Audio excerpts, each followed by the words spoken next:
ayet, son din olarak göndermiş olduğu dininde bize ne yapmıyor? Taviz vermiyor.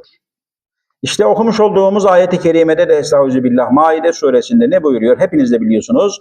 Estağfirullah ya eyyühellezine amenu la tettehudul yehude ve nasara diye devam ediyor Cenab-ı Hak. Ey iman eden kullarım. Ey şerefi iman ile müşerref olan kullarım. Benim için secdeye, benim için Kabe'ye, benim için mabede yönelen olan kullarım. Yani bizlerden bahsediyor. Her ne kadar günahkar, acizane, isyankar, hatakar olmamıza rağmen Rabbimize elhamdülillah İslam ülkesinde, İslam dini üzerine doğmuşuz.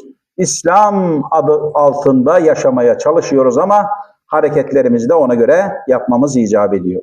İşte buyuruyor ki Yahudi ve Hristiyanlara kesinlikle ve kesinlikle dost edinmeyin.